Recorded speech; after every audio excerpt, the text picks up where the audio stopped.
Hello everyone, কেমন আছো তোমরা? সবাই সবাই একটু দ্রুত চলে আসো। আমরা আজকের ক্লাসটা একটু দ্রুতই শুরু করে দিব। আজকে আমাদের ভৌত আলোক বিজ্ঞান লাস্ট ক্লাস। সো লাইভে অনেকেই থাকে না, সো আমি চিন্তা করলাম কয়েকজন 3-4 জন হয়তো লাইভে থাকে। সো যারা যারা লাইভে লাইভে প্রত্যেকদিন কন্টিনিউয়াস ক্লাস করেছো সবাই একটু চলে আসো। আমরা ক্লাসটা শুরু করে দিব, আর বাকিটা পরে দিয়ে হয়তো রেকর্ডেড করবে। ঠিক আছে?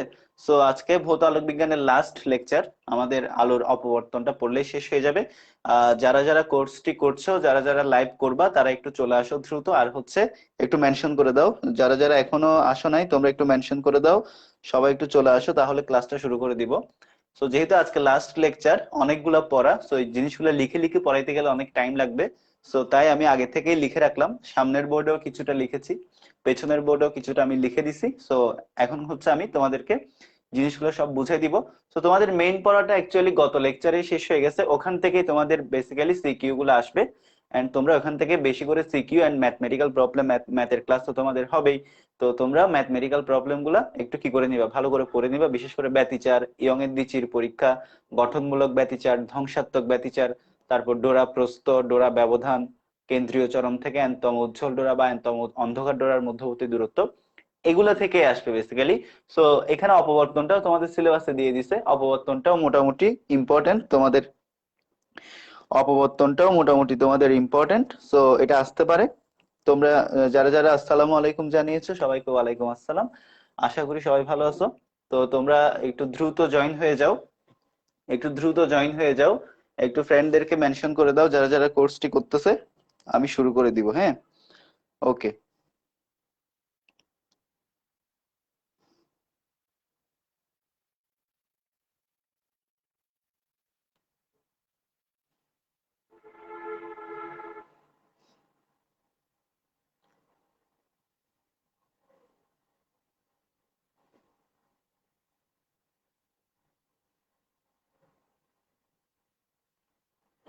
আচ্ছা, তাহলে আমি শুরু করে দেই। তোমরা কেউ আসলে জয়েন হয়েও। ঠিক আছে, আমি 10 মিনিট আগে শুরু করে দিলাম আর কি। আচ্ছা, তাহলে হচ্ছে আলোর অপবর্তন। আলোর অপবর্তন বা ডিফ্রাকশন অফ লাইট। সো সবাই লিখো, আলোর অপবর্তন মানে হচ্ছে diffraction of light. Diffraction of light. তো সবাই একটু লিখো, আলোর অপবর্তন মানে হচ্ছে diffraction of light. So diffraction মানে কি? আলোকের অপবর্তন মানে হচ্ছে কি ডিফ্রাকশন অফ লাইট। ডিফ্রাকশন মানে হচ্ছে আলোকের বেঁকে যাওয়ার ক্ষমতা। অপবর্তন বলতে বুঝবা আলো যদি বেঁকে যায় সেটাই হচ্ছে অপবর্তন। সো আলো বেঁকে যাওয়াটা কেমনে সম্ভব দেখো। ধরো এটা হচ্ছে একটা ঘর, এটা হচ্ছে একটা ঘর, এটা হচ্ছে ঘরের একটা দরজা, ঠিক আছে? এটা হচ্ছে ঘরের একটা দরজা, এটা হচ্ছে পুরোটা একটা কক্ষ, এটা হচ্ছে ঘরের একটা দরজা। সো ধরো তুমি দরজাটা একটু করে খুললা, তোমার দরজাটা, তুমি ঘরের দরজাটা একটু করে খুলছো, তাহলে ধরো সকালবেলা যখন সূর্য ওঠে, তোমার দরজাটা মনে করো কি আহ পশ্চিম দিকে আছে, সূর্য পূর্ব দিকে উঠে পশ্চিম দিকটাকে কি করে দিছে, আলোকিত করে দিছে। এখন কথা হচ্ছে, যখন সূর্যের আলোক রশ্মিটা, ধরো সূর্যের, এটা হচ্ছে ধরো সূর্য, এটা হচ্ছে ধরো সূর্য, ঠিক আছে? যখন সূর্যের আলোক রশ্মিটা এই যে এখানের মধ্যে দরজার মধ্য দিয়ে ঢুকবে, সূর্যের আলোক রশ্মিটা যখন দরজার মধ্য দিয়ে ঢুকবে, তো দরজাটা তুমি একটু করে খুলছো, জাস্ট একটু করে, সূক্ষ্ম, একদম সূক্ষ্ম ভাবে খুলছো।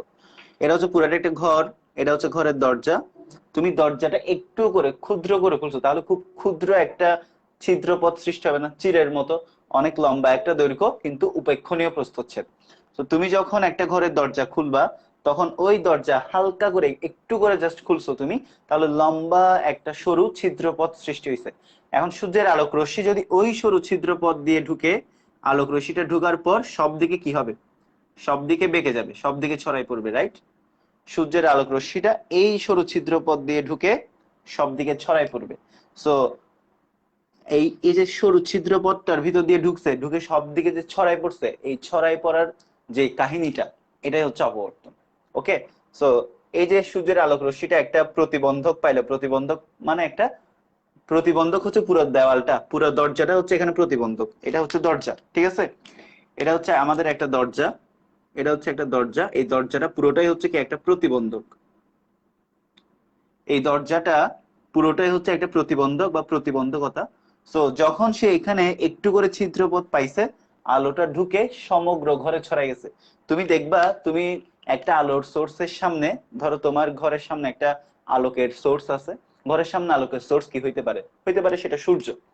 এখন তুমি যখন দেখবা দরজাটা যখন তুমি সোজা থেকে হালকা করে একটু করে, জাস্ট একটু করে খুলছো, সূর্যের আলোক রশ্মিটা ঢুকে পুরো ঘরকে কি করে দিছে, আলোকিত করে দিছে। এখন আমার কথা হচ্ছে, সূর্যের আলোক রশ্মিটা যে দিকে ঢুকছে, শুধুমাত্র যদি সেদিকেই যাইতো, কোনো দিকে যদি না বাঁকতো, তাহলে কি তোমার ঘর আলোকিত হবে? কখনোই আলোকিত হবে না। তাহলে সূর্যের আলোক রশ্মিটা নিশ্চয়ই ঘরের ভিতর ঢুকে সব দিকে বাঁকাই গেছে বলে আলোকিত হয়েছে। তো এই আলোর বেঁকে যাওয়ার ধর্মটাই হচ্ছে কি অপবর্তন। সো আলোকের অপবর্তন বা ডিফ্রাকশন অফ লাইট কি? কোন প্রতিবন্ধকের তীক্ষ্ণ ধার ঘেঁষে, এখানে ধার কোনটা, ওই যে দরজার খাড়া অংশটা, মানে খাড়া যে সরু ছিদ্রপথটা যেদিক দিয়ে আলো ঢুকবে। তো দেখো, কোন প্রতিবন্ধকের তীক্ষ্ণ ধার ঘেঁষে জ্যামিতিক ছায়া অঞ্চলে আলোক রশ্মির বেঁকে যাওয়ার ঘটনাকে কি বলে? অপবর্তন বলে। জ্যামিতিক ছায়া অঞ্চল বলতে কি বোঝো? এই যে তুমি দরজাটা খুলছো, দরজাটার একটা ছায়া সৃষ্টি হয়েছে না? যখন একটা আলোক সোর্সের সামনে তুমি দেখিও, সূর্য, তোমার ঘরের সামনে ধরো একটা আলোকের উৎস আছে, তুমি দরজাটা একটু করে ভিতর থেকে, ভিতরে মনে করো অন্ধকার, ভিতরে ধরো অন্ধকার, তুমি যখন দরজাটা খুলবা, আলোক রশ্মিটা যখন দরজার উপর গিয়ে পড়বে, তখন দেখবা দরজার একটা ছায়া সৃষ্টি হয়েছে, একটা জ্যামিতিক ছায়া তুমি দরজাটা দেখতে পাবা। ঠিক আলোটা ঠিক ওই ছায়া বরাবর বেঁকে যাবে। তো এটাই বলা হচ্ছে কোন প্রতিবন্ধকের তীক্ষ্ণ ধার ঘেঁষে জ্যামিতিক ছায়া অঞ্চলে আলোক রশ্মির বেঁকে যাওয়ার ঘটনাকে অপবর্তন বলে।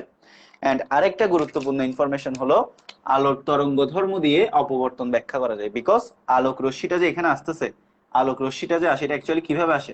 এই যে তরঙ্গ আকারে, তাড়িৎ চুম্বক তরঙ্গ আকারে আসে, রাইট? তো এই তরঙ্গটা অ্যাকচুয়ালি কি সেটা দেখাইছিলাম একদম প্রথম দিন, চ্যাপ্টারের শুরুর দিনই দেখাইছিলাম। এই তরঙ্গটা অ্যাকচুয়ালি হচ্ছে তড়িৎ ক্ষেত্র এবং চৌম্বক ক্ষেত্রে যে লব্ধি তরঙ্গ, সেটা তাড়িৎ চুম্বক তরঙ্গ। সো এই ঘটনাটা হচ্ছে ব্যতিচার। তো দেখো, এই যে আলোক রশ্মি ঢুকলো, এই যে এই জিনিসটা হচ্ছে অ্যাকচুয়াল ভিউ। এই অ্যাকচুয়াল ভিউটা অ্যানালাইসিস করে যে জিনিসটা পাওয়া যায়, এটা হচ্ছে কি, এটা হচ্ছে আমাদের কনফিগারেশনাল ভিউ। এটা হচ্ছে আমাদের অ্যাকচুয়াল ভিউ, মানে অ্যাকচুয়াল ঘটনা হচ্ছে এটা। এই ঘটনাটাকে যদি তুমি কনফিগারেশন দিয়ে শো করো, সেটা হচ্ছে এটা।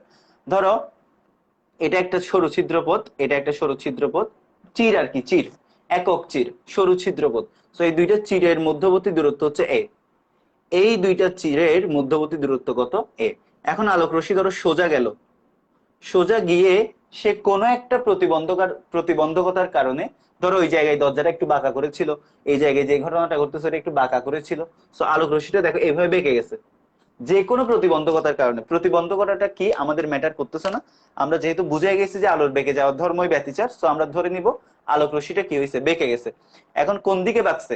ধরো এটা এইদিকে বেঁকে গেছে, যাওয়ার কথা কি সোজা, এই যে যাওয়ার কথা কোন দিকে, যাওয়ার কথা হচ্ছে এভাবে সোজা, তো তার যাওয়ার কথা হচ্ছে এভাবে সোজা, এর যাওয়ার কথা হচ্ছে এভাবে সোজা। এখন সে সোজা না গিয়ে সোজার সাথে তেটা কোণ জেনারেট করে বেঁকে গেছে, এভাবে বেঁকে গেছে, ঠিক আছে। তো এই ঘটনাটাই হচ্ছে কি, এই ঘটনাটাই হচ্ছে অপবর্তন বা ডিফ্রাকশন অফ লাইট, আলোর অপবর্তন।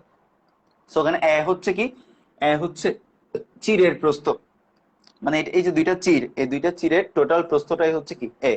আর থেটা হচ্ছে কি, থেটা হচ্ছে অপবর্তন কোণ, মানে সাম্য অবস্থা থেকে যত কোণে বেঁকে যাবে সেটাই হচ্ছে তার অপবর্তন কোণ। সো আমরা আলোকের অপবর্তন জিনিসটা পড়ে ফেললাম, যে কোনো প্রতিবন্ধকের তীক্ষ্ণ ধার ঘেঁষে জ্যামিতিক ছায়া অঞ্চলে আলোক রশ্মির বেঁকে যাওয়ার ঘটনাটাই হচ্ছে অপবর্তন। সো এই জিনিসটা সবাই বুঝতে পারছো কিনা বলো, এই জিনিসটা সবাই বুঝতে পারছো কিনা বলো, ঠিক আছে।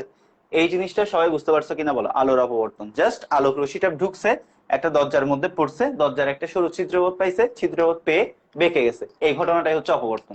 সো এটা হচ্ছে আমাদের অ্যাকচুয়াল ভিউ, এটা হচ্ছে কনফিগারেশনাল ভিউ। সো তোমাদেরকে অ্যাকচুয়াল ভিউ কখনোই আঁকতে দিবে না, তোমাদেরকে কনফিগারেশনাল ভিউটা আঁকতে দিবে। সো তোমরা আলোর অপবর্তন যদি আসে, এটা 2 নম্বরের জন্য আসবে, পুরো পুরো বোর্ডটা তুলে দিবা, এই যে ছোট বোর্ডের মধ্যে যা আছে পুরোটাই তোমরা তুলে দিবা। সো এই জিনিসটা আশা করি সবাই বুঝতে পারছো, এই জিনিসটা আশা করি সবাই বুঝতে পারছো, ঠিক আছে। আচ্ছা,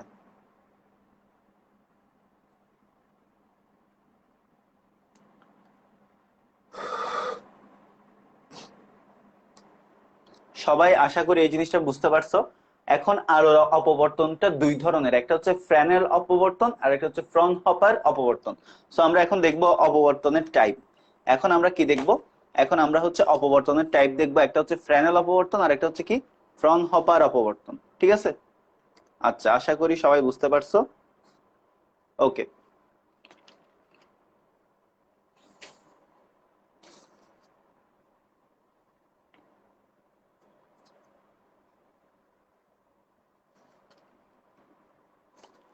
এখন দেখো আলোকের অপবর্তনটা দুই ধরনের, একটা হচ্ছে ফ্রেনেল অপবর্তন আর একটা হচ্ছে ফ্রনহপার অপবর্তন। সো লিখো অপবর্তন দুই প্রকার, ক্লাসিফিকেশন দেখো।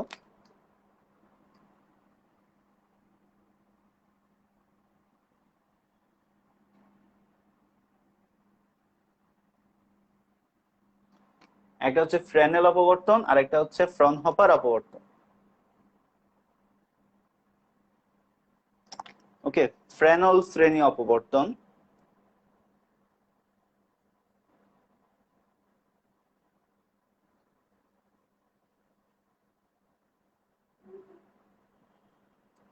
আর একটা হচ্ছে ফ্রনহপার, ফ্রনহপার শ্রেণী অপবর্তন। সো এখন কথা হচ্ছে ফ্রেনেল অপবর্তন কি, ফ্রনহপার অপবর্তন কি, দেখো। এখন আমরা দেখব হচ্ছে ফ্রেনল শ্রেণী অপবর্তন কি, আরেকটা আমরা দেখব হচ্ছে ফ্রনহপার শ্রেণী অপবর্তন কি। তাহলে দেখো ফ্রেনেল শ্রেণী অপবর্তন কি। সো ফ্রেনেল শ্রেণী অপবর্তনে লিখো উৎস ও চির সসীম দূরত্বে থাকে। কার উৎস? আলোকের উৎস। সো লিখো ফ্রেনেল শ্রেণী অপবর্তনে আলোক উৎস ও চির সসীম দূরত্বে থাকে।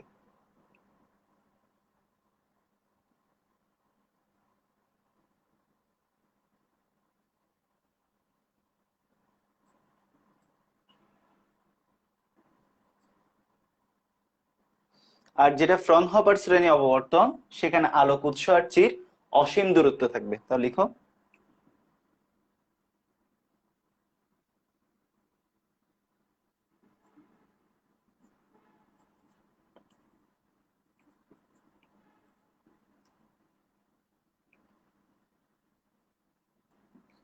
তাহলে ফ্রেনেল শ্রেণী অপবর্তন কি? আলোটা যেখান থেকে আর আসতেছে সেটা সেই উৎসটা আর আলোটা যেখানে গিয়ে ঢুকবে সেই জিনিসটা একই যদি কাছাকাছি দূরত্বে থাকে বা সসীম দূরত্বে থাকে। তো ফ্রেনেল শ্রেণী অপবর্তন হচ্ছে আলোক উৎস আর চির যদি সসীম দূরত্বে মানে কাছাকাছি দূরত্বে থাকে তাহলে এক্ষেত্রে হয় ফ্রেনেল শ্রেণী অপবর্তন। আর ফ্রনহপার শ্রেণী অপবর্তন কি? এক্ষেত্রে আলোক রশ্মি আর চির অসীম দূরত্বে থাকবে। সো যখন তোমার উৎস এবং চির কাছাকাছি থাকবে তখন তরঙ্গ মুখটা হয় গোলীয়। যখন উৎস এবং চির অনেক দূরে অবস্থিত হবে তখন আমার তরঙ্গ মুখটা কি হয়? তোমার সমতল হয়। সো এই জিনিসটা বোঝানোর জন্য তোমাদেরকে একটা জিনিস পড়াইছিলাম, সেটা হচ্ছে দেখো, ধরো এটা হচ্ছে আলোকের উৎস বা সূর্য, এটা হচ্ছে সান বা সূর্য। তো দেখো আমাদের এটা হচ্ছে ধরো আলোর উৎস, ওকে,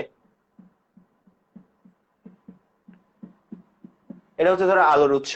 সো ধরো এখান থেকে একটা আলো বের হয়েছে, ঠিক আছে, এখান থেকে ধরো একটা আলো এভাবে বের হলো।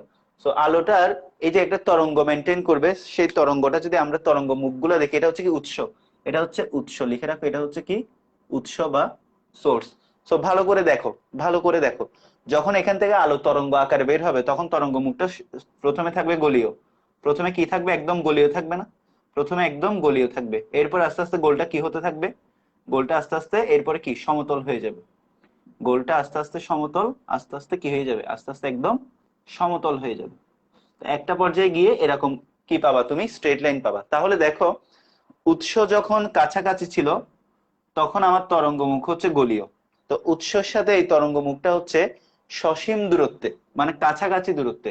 আর এই তরঙ্গ মুখটা চিন্তা করো, উৎস থেকে এই তরঙ্গ মুখটা কিন্তু অসীম দূরত্বে। ঠিক আছে, খুব ভালো করে বুঝো। উৎস যখন কাছাকাছি ছিল, উৎস যখন তরঙ্গ মুখের কাছাকাছি ছিল তখন তরঙ্গ মুখটা কি হয়েছে? গলীয় হয়েছে। উৎস যখন তরঙ্গ মুখ যখন উৎস থেকে অনেক দূরে চলে গেছে, দেখো এই তরঙ্গ মুখের জন্য, দেখো এই তরঙ্গ মুখের জন্য আমার, এই উৎসের জন্য আমার তরঙ্গ মুখটা হচ্ছে গলীয়, কারণ এখানে তরঙ্গ মুখটা উৎসের কাছাকাছি, এই জন্য এটা হচ্ছে গলীয়, মানে শুরু হয় গলীয় আকারে, এরপর যতই দূরে যাইতে থাকে। এটা তোমাদেরকে আমি থ্রি ডি কি বলে ভিউ দিয়ে একটা ভিডিও দেখাইছিলাম। তো দেখো উৎসের কাছাকাছি যখন তরঙ্গ মুখ থাকবে তখন সেটা হবে গলীয়। যখন যতই সামনের দিকে অগ্রসর হতে থাকে, দেখো উৎস থেকে যখন অসীম দূরত্বে চলে গেছে তরঙ্গ মুখটা তখন হয়ে গেছে কি? তখন হয়ে গেছে সমতল। সো এই যে এই জিনিসটা, শুরুর জিনিসটা হচ্ছে ফ্রেনেল শ্রেণী অপবর্তন, আর এটা হচ্ছে ফ্রনহপার শ্রেণী অপবর্তন। সো দেখো ফ্রেনেল শ্রেণী অপবর্তনে আলোক উৎস আর চির কাছাকাছি দূরত্বে থাকবে, আর ফ্রনহপার শ্রেণী অপবর্তনে আলোক উৎস আর চির অসীম দূরত্বে থাকবে। সো লিখো এই ক্ষেত্রে তরঙ্গ তাহলে সসীম দূরত্বে থাকলে কি হয়? সসীম দূরত্বে থাকলে কি হয়? দেখো এই যে সসীম দূরত্বে আছে, সসীম দূরত্বে থাকলে তরঙ্গ মুখ হয় গোলীয়। সো লিখো এক্ষেত্রে তরঙ্গ মুখ হয় গোলীয়।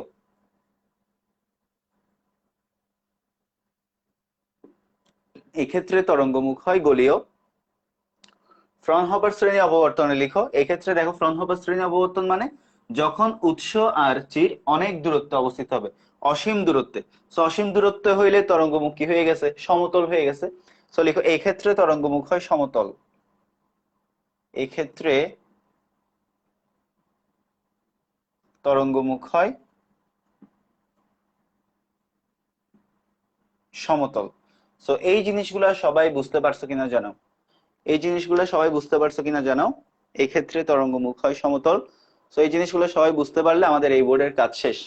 তো এরপর আমরা ফ্রেনেল শ্রেণী অপবর্তনটা আমাদের তেমন কোনো উদাহরণ, তেমন কোনো গুরুত্ব দিয়ে পড়তে হয় না, বিকজ গোলীয় জিনিস অলওয়েজ গোলীয় থাকবে এন্ড তরঙ্গ ধর্মটা মেনটেন করবে। তো যখন এরকম আস্তে আস্তে দূরে চলে যাবে, দূরে চলে গেলেই তো তোমার আলোক উজ্জ্বল অন্ধকার অবস্থার সৃষ্টি হয়। তো ফ্রনহপার শ্রেণী অপবর্তন নিয়ে আমাদের সিলেবাসে কাজ করা হয়েছে, আমরা ফ্রনহপার শ্রেণী অপবর্তন নিয়ে কাজ করব। সো ফ্রেনেল শ্রেণী অপবর্তন আর ফ্রনহপার শ্রেণী অপবর্তন সবাই বুঝতে পারছো কিনা জানো? ফ্রেনেল শ্রেণী অপবর্তন আর ফ্রনহপার শ্রেণী অপবর্তন সবাই বুঝতে পারছো কিনা জানো?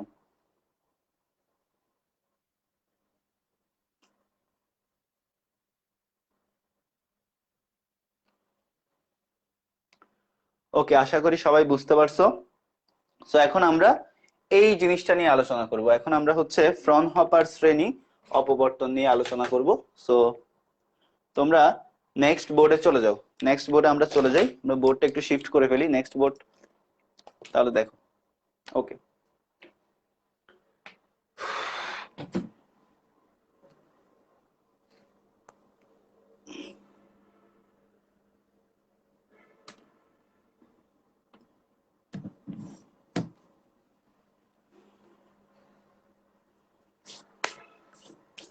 আচ্ছা,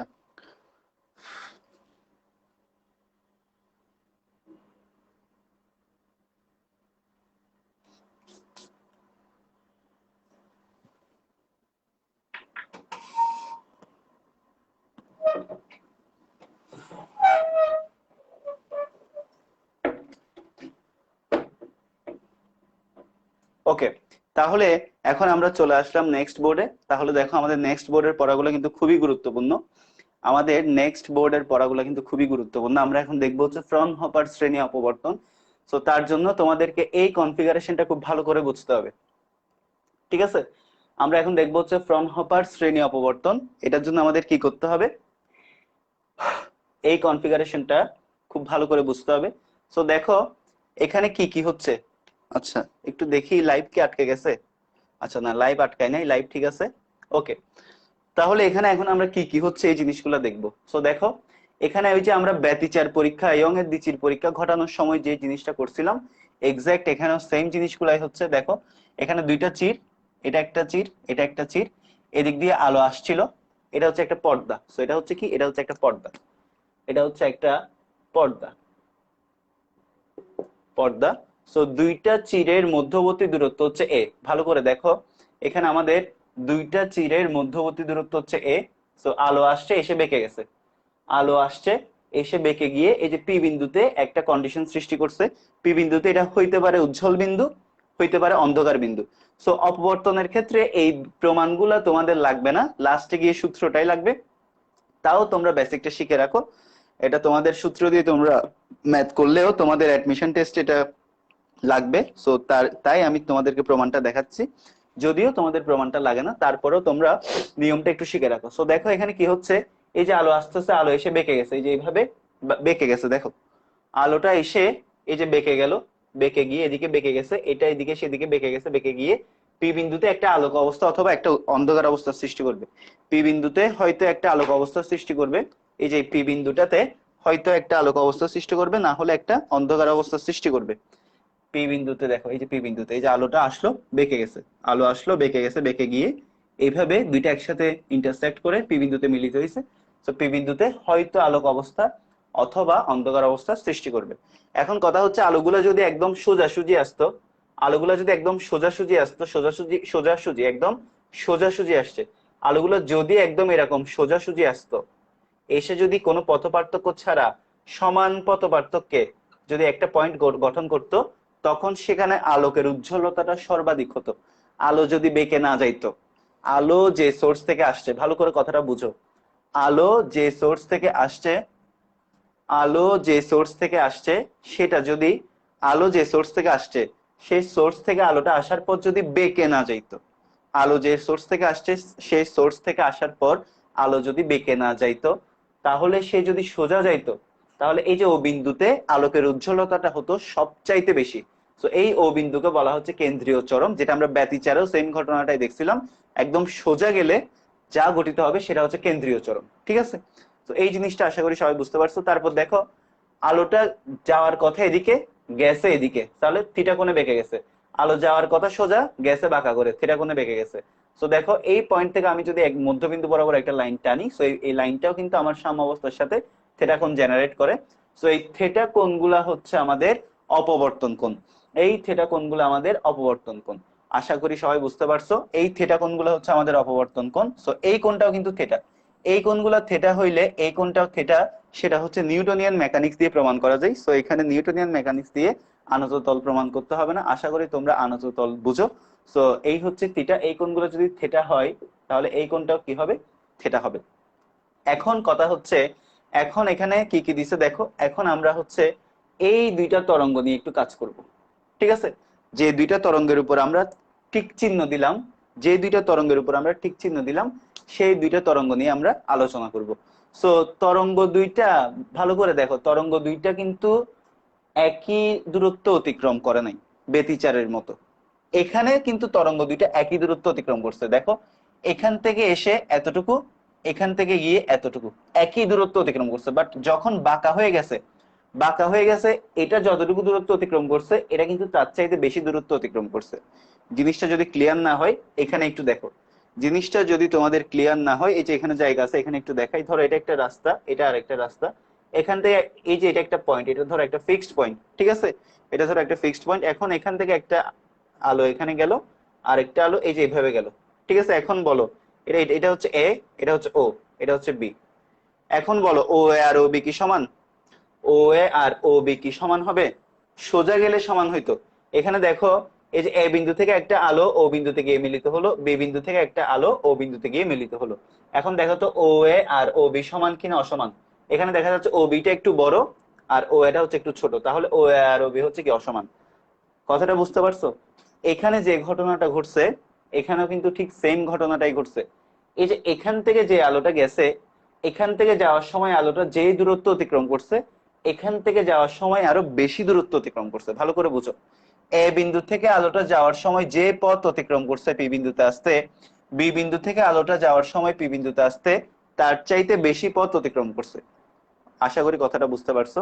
সো তাহলে এই পথের মধ্যে আর এই পথের মধ্যে, এ পি পথের মধ্যে আর বি পি পথের মধ্যে একটা কি আছে, পথ পার্থক্য আছে। আচ্ছা আরেকটা জিনিস বলি নাই, অপবর্তন ঘটানোর জন্য তোমাকে কি করতে হবে? তুমি যেহেতু অপবর্তনটা পরীক্ষা করতেছো, তোমার চির আর পর্দার মাঝখানে একটা উত্তল লেন্স রাখতে হবে। তুমি যেহেতু এখানে অপবর্তন পরীক্ষা করতেছো, তোমাকে কি করতে হবে? চির এবং চির এবং পর্দার মাঝখানে একটা উত্তল লেন্স রাখতে হবে। সো এটা হচ্ছে একটা উত্তল লেন্স। এটা হচ্ছে কি? এটা হচ্ছে একটা উত্তল লেন্স। কারণ উত্তল লেন্সে আলোগুলা পড়ার পর বেঁকে যাবে। সো আমরা যেহেতু এগুলো যেহেতু কৃত্রিম ভাবে ঘটাচ্ছি, আমরা এগুলো কি করতেছি? আমরা এগুলা কৃত্রিম ভাবে ঘটাচ্ছি, ঠিক আছে? সো এই কারণেই হচ্ছে আমাদেরকে মাঝখানে একটা উত্তল লেন্স রেখে আলোটাকে বাঁকাইতে হবে অপবর্তন ঘটানোর জন্য। এরপর আমরা অপবর্তন ঘটাই ফেললে অপবর্তনের ক্যারেক্টারিস্টিক গুলো আমরা কি করতে পারবো? ব্যাখ্যা করতে পারবো। সো দ্যাটস ওয়াই আমরা কি করলাম, চির এবং পর্দার মাঝখানে একটা কি রাখছি, উত্তল লেন্স রাখছি।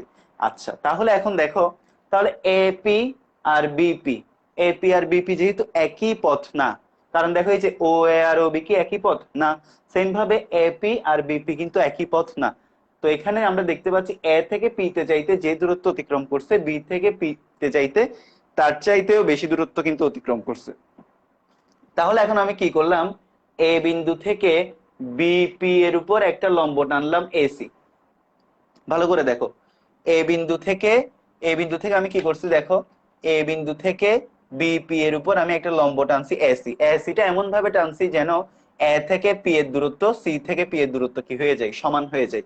আমি এমন ভাবে টানছি এ থেকে পি এর দূরত্ব আর সি থেকে পি এর দূরত্ব সমান হয়ে যায়। আবারও বলতেছি, আমি এ বিন্দু থেকে এই যে বিপি পথের উপর এসি লম্ব টানছি, এমন ভাবে টানছি যেন এ থেকে পি আর সি থেকে পি সমান হয়ে যায়। তাহলে এ থেকে পি আর সি থেকে পি যদি সমান হয়, তাহলে এই দুইটা আলোকের মধ্যে পথ পার্থক্য কতটুকু? এই যে এতটুকু পার্থক্য, বি সি হচ্ছে পথ পার্থক্য। সো এই জন্য আমি লিখলাম এ ও বি বিন্দু হতে নির্গত তরঙ্গের পথ পার্থক্য হচ্ছে বিসি। এ ও বি বিন্দু থেকে নির্গত তরঙ্গের পথ পার্থক্য বিসি, বিকজ আমাদের লম্ব টানার পর আমাদের এ থেকে পি এর পথ আর সি থেকে পি এর পথ সমান হয়ে গেছে। যখন এ বিন্দু থেকে আমি বিপি পথের উপর এ সি লম্ব টানছি, তখন এ থেকে পি এর পথ, সি থেকে পি এর পথ সমান হয়ে গেছে। তাহলে আর পার্থক্য হচ্ছে এতটুকু, দুইটা রাস্তার মধ্যে পার্থক্য হচ্ছে এতটুকু, পথ পার্থক্য হচ্ছে বিসি। সো এই জন্য আমি লিখলাম হচ্ছে পথ পার্থক্য বিসি। সো এ ও বি বিন্দু হতে নির্গত তরঙ্গের পথ পার্থক্য বিসি। জাস্ট এতটুকু পর্যন্ত সবাই বুঝতে পারছো কিনা একটু জানো, এতটুকু পর্যন্ত সবার ক্লিয়ার কিনা জানো। এ থেকে বি বিন্দুর মধ্যে নির্গত তরঙ্গের পথ পার্থক্য হচ্ছে বিসি, এই জিনিসগুলো সবাই বুঝতে পারছো কিনা জানো, ঠিক আছে? এতটুকু পর্যন্ত, জাস্ট এতটুকু কনফিগারেশনটা ভালো করে বুঝে এতটুকু বুঝলে তোমাদের বাকিগুলো একদম সোজা। এতটুকু পর্যন্ত সবার ক্লিয়ার কিনা জানো? হ্যাঁ, টপিকটা তোমাদের সিলেবাসে আছে, টপিকটা তোমাদের সিলেবাসে আছে। বাট পুরো জিনিসটা করে লাস্টের থিওরি গুলা লাগবে, লাস্টের সূত্রগুলো লাগবে ম্যাথ করার জন্য। সো যাই হোক, তাও তোমরা এগুলো একটু পড়ে রাখবা, কারণ চলে আসতে পারে, কোন সময় কি চলে আসে বলা যায় না। সো তোমাকে যদি বের করে শর্তগুলো দেখাইতে বলে, একক চিরের দরুন অপবর্তনের জন্য তোমার গৌণ অবমের সত্য, গৌণ চরমের সত্য যদি দেখাতে বলে, তাহলে তোমাকে অবশ্যই অবশ্যই এগুলো সলভ করে আসতে হবে।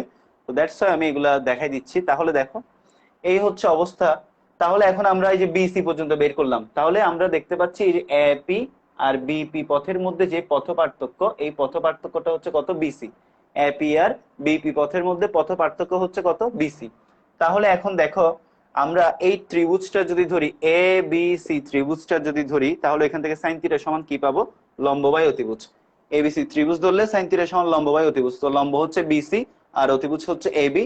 সো এখন দেখো সাইন থিটা সমান লম্ব বাই অতিভুজ, তো বিসি সমান কত, এবি সাইন থিটা। এবি সমান কত, এই যে এবি হচ্ছে এই দূরত্বটা, দুইটা চিরের মধ্যবর্তী দূরত্ব হচ্ছে এবি। সো এবি সমান কত, এবি সমান হচ্ছে এ সাইন থিটা। তাহলে বিসিটা কি ছিল, একটু আগে আমরা দেখছি বিসিটা ছিল হচ্ছে পথ পার্থক্য, তাহলে আমরা পথ পার্থক্য পেয়ে গেলাম এ সাইন থিটা। তাহলে এখান থেকে একটা জিনিস শিওর হলাম যে ফ্রনহপার শ্রেণীর অপবর্তনে পথ পার্থক্য কত হয়, পথ পার্থক্য হয় হচ্ছে ফ্রনহপার শ্রেণীর অপবর্তনে পথ পার্থক্য হয় হচ্ছে এ সাইন থিটা। তো এই জিনিসটা আশা করি সবাই বুঝতে পারছো, ফ্রনহপার শ্রেণীর অপবর্তনে পথ পার্থক্য হয় এ সাইন থিটা। আচ্ছা, আরেকটা জিনিস হচ্ছে কেন্দ্রীয় চরম। কেন্দ্রীয় চরমে দেখো এদিক থেকে যেটুকু পথ অতিক্রম করছে, এদিক থেকেও কিন্তু ঠিক সেইটুকুই পথ অতিক্রম করছে। তো কেন্দ্রীয় চরমের মধ্যে আমাদের কোনো পথ পার্থক্য নাই, সেখানে আলোর উজ্জ্বলতা সর্বাধিক। তো একটা জিনিস সবসময় মাথায় রাখবা, যেখানে তোমার কোনো পথ পার্থক্য থাকবে না, সেখানে তোমার আলোকের উজ্জ্বলতা হবে কি, সর্বাধিক। এই জিনিসটা সবসময় মাথায় রাখবা। আর কেন্দ্রীয় চরমের ক্ষেত্রে দেখো, কেন্দ্রীয় চরমের ক্ষেত্রে আমরা জানি কেন্দ্রীয় চরম হচ্ছে আলোকের উজ্জ্বলতা। সো এখানে এ সাইন থিটা সমান এন ল্যামডা কেন লিখছি, একটু আগে তোমরা ব্যতিচারে ফিরে যাও। ব্যতিচারের মধ্যে আমরা যখন গঠনমূলক ব্যতিচার পড়াইছিলাম, কেন্দ্রীয় চরম মানে তো আলো, তাই না? কেন্দ্রীয় চরম মানে কিন্তু ম্যাক্সিমাম উজ্জ্বলতা। সো কেন্দ্রীয় চরম যদি ম্যাক্সিমাম উজ্জ্বলতা হয়, কেন্দ্রীয় চরম যদি ম্যাক্সিমাম উজ্জ্বলতা হয়, তাহলে ম্যাক্সিমাম উজ্জ্বলতার মধ্যে কোনো পথ পার্থক্য থাকবে না। আর ম্যাক্সিমাম উজ্জ্বলতাই হইলে গঠনমূলক ব্যতিচার। উজ্জ্বলতা মানেই হচ্ছে গঠনমূলক ব্যতিচার বা স্ট্রাকচারাল ইন্টারফারেন্স, ঠিক আছে? স্ট্রাকচারাল ইন্টারফারেন্সে তোমার কি হয়, পথ পার্থক্য হয় এন ল্যামডা। গঠনমূলক ব্যতিচারে পথ পার্থক্য হয় কত, twice n into lambda by two. দেখো গঠনমূলক ব্যতিচারের ক্ষেত্রে পথ পার্থক্য হয় twice n lambda by two. So lambda by two two কাটা গেলে আর কত থাকে, এন ল্যামডা। তো কেন্দ্রীয় চরমের ক্ষেত্রে আমার গঠনমূলক ব্যতিচারের ক্ষেত্রে পথ পার্থক্য কত হয়, এন ল্যামডা। এখন এই যে এন ল্যামডা লিখলাম।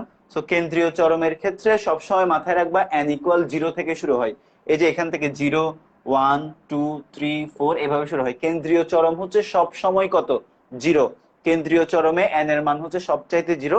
এরপর 0 থেকে 1, 2, 3, 4, নিচের দিকে -1, -2, -3, -4। একটা সংখ্যা রেখার মূল বিন্দু কত, 0। সো এই সংখ্যা রেখার মূল বিন্দুতে কিন্তু আমার গঠিত হয়েছে কেন্দ্রীয় চরম। সো কেন্দ্রীয় চরমের মধ্যে এন এর মান সবসময় 0। এরপর উপরের দিকে 1, 2, 3, নিচের দিকে -1, -2, -3 এভাবে। সো কেন্দ্রীয় চরম যেহেতু গঠনমূলক ব্যতিচার, গঠনমূলক ব্যতিচারের ক্ষেত্রে পথপার্থক্যের সত্য আমরা আগে দেখে আসছিলাম, twice n lambda by two, অর্থাৎ ল্যামডা বাই টু এর জোড় গুণিতক। সো টু টু কাটা গেলে এন ল্যামডা। সো এই ক্ষেত্রে আমার এটা পুরোটা সলভ করে আমাদের পথপার্থক্য আসছে এ সাইন থিটা। তো আমরা লিখতে পারি এ সাইন থিটা সমান হচ্ছে এন ল্যামডা। তাহলে এখন আমরা এন এর মান 0 বসাবো। কেন 0 বসাবো, কেন্দ্রীয় চরম মানে এন এর মান 0। সো এন এর মান 0 বসালে এ সাইন থিটা 0। তাহলে আমাদের কেন্দ্রীয় চরমে এ সাইন থিটা কি ছিল, এ সাইন থিটা ছিল হচ্ছে পথপার্থক্য। যেহেতু কেন্দ্রীয় চরমে আমাদের এ সাইন থিটা 0 আসছে, সো আমাদের কি কেন্দ্রীয় চরমের মধ্যে কোনো কি থাকবে না, কেন্দ্রীয় চরমের মধ্যে আমাদের কোনো পথ পার্থক্য থাকবে না। ওকে, সো এইটা দেখতেই পাচ্ছি যে এই দুইটা পথের মধ্যে কোনো কি নাই, এই দুইটা পথের মধ্যে কোনো পথ পার্থক্য নাই। সো কেন্দ্রীয় চরমের মধ্যে কোনো কি থাকবে না, কেন্দ্রীয় চরমের মধ্যে কোনো পথ পার্থক্য থাকবে না। ইটস অল অ্যাবাউট ফ্রনহপার শ্রেণীর অপবর্তন। এগুলাই হচ্ছে অল অ্যাবাউট ফ্রনহপার শ্রেণী অপবর্তন। সো এই জিনিসটা সবাই বুঝতে পারছো কিনা জানাও। এটাই হচ্ছে অল অ্যাবাউট ফ্রনহপার শ্রেণী অপবর্তন। এই জিনিসটা সবাই বুঝতে পারছো কিনা জানো। এটাই হচ্ছে ফ্রনহপার শ্রেণী অপবর্তন। আশা করব তোমরা সবাই বুঝতে পারছো। এখন হচ্ছে আমরা নতুন আরেকটা টপিক দেখব, যেটা হচ্ছে গৌণ অবম। ঠিক আছে, আমরা এখন একটা নতুন টপিক দেখব, সেটা হচ্ছে কি গৌণ অবম। এই যে গৌণ অবম জিনিসটা নিয়ে আমরা এখন আলোচনা করব। সো অপবর্তনের ক্ষেত্রে গৌণ অবম জিনিসটা কি, সবসময় মাথায় রাখবা।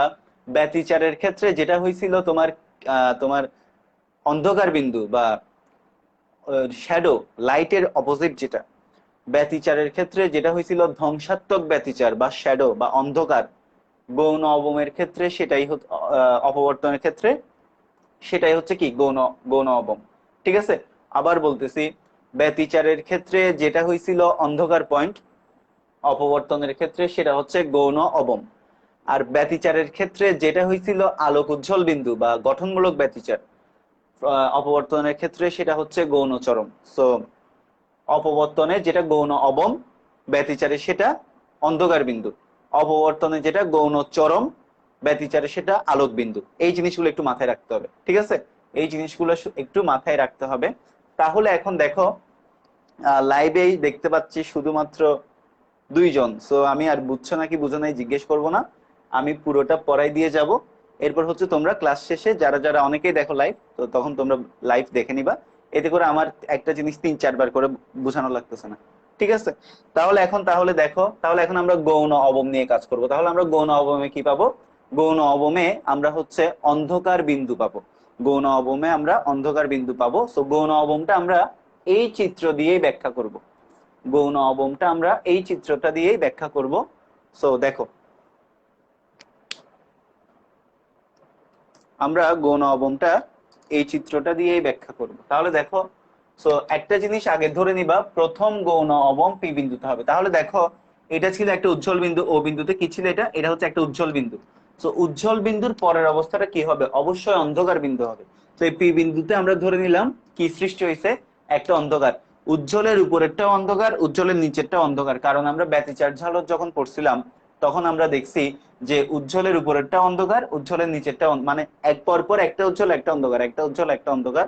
সো এমন যদি হয়, এটা হচ্ছে উজ্জ্বল, এটা হচ্ছে উজ্জ্বল, এটা অন্ধকার, এরপর আরেকটা উজ্জ্বল, এরপর আরেকটা অন্ধকার, এভাবে ক্রমান্বয়ে উজ্জ্বল অন্ধকার উজ্জ্বল অন্ধকার এভাবে চলতে থাকবে, ঠিক আছে? ক্রমান্বয়ে উজ্জ্বল অন্ধকার উজ্জ্বল অন্ধকার এভাবে চলতে থাকবে।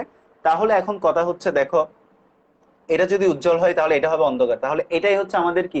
গৌণ অবম। অন্ধকার মানেই হচ্ছে গৌণ অবম। তো এটা হচ্ছে আমাদের গৌণ অবম।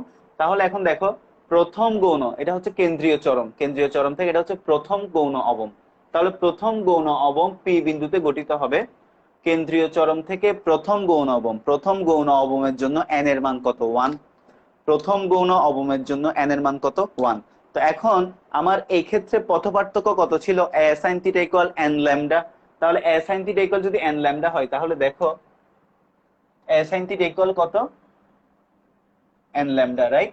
So n lambda. এখন যেহেতু প্রথম গৌণ অবম, প্রথম গৌণ অবম মানে n এর মান কত? 1। প্রথম গৌণ অবম মানে হচ্ছে n এর মান 1। a sin θ equal n lambda কোত্থেকে পাইছি? ফ্রনহফার শ্রেণীর অপবর্তন থেকে।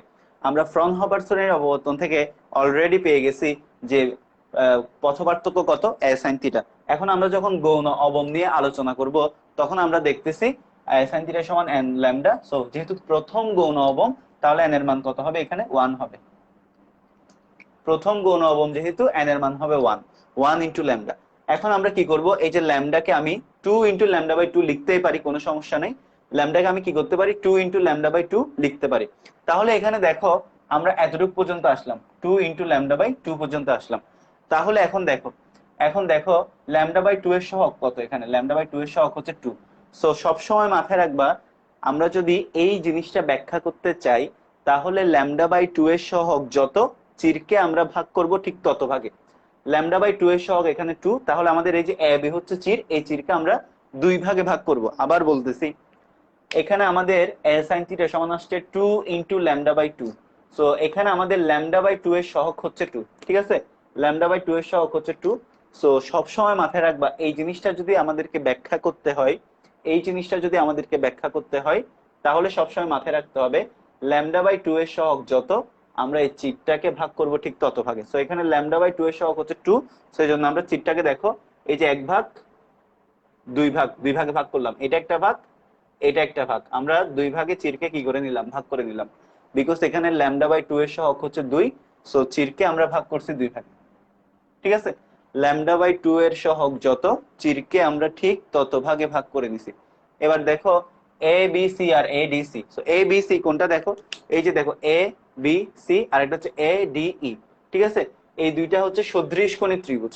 তো দেখো এ বি সি আর A D E, A B C আর এ ডি ই, এই ত্রিভুজটা এবং এই ত্রিভুজটা হচ্ছে সদৃশকোণী ত্রিভুজ। তো আমরা সবাই জানি সদৃশকোণীর উপপাদ্য থেকে, সদৃশকোণী ত্রিভুজের বিপরীত বাহুগুলোর অনুপাত পরস্পর সমান। যেগুলো সদৃশকোণী ত্রিভুজ, ওই সদৃশকোণী ত্রিভুজের বিপরীত বাহুগুলোর অনুপাত সমান। তো দেখো বিসি বাই এ বি, এই যে বিসি বাই এ বি সমান ডিই বাই এডি, ঠিক আছে? এটা বাই এটা সমান এটা বাই এটা, ওই যে সদৃশকোণের বিপরীত বাহুগুলোর অনুপাত পরস্পর সমান। So BC by AB, BC by AB সমান ডিই বাই এডি। ঠিক আছে, এগুলো হচ্ছে উপপাদ্য, এগুলো ছোটবেলার উপপাদ্য। সো দিলাম।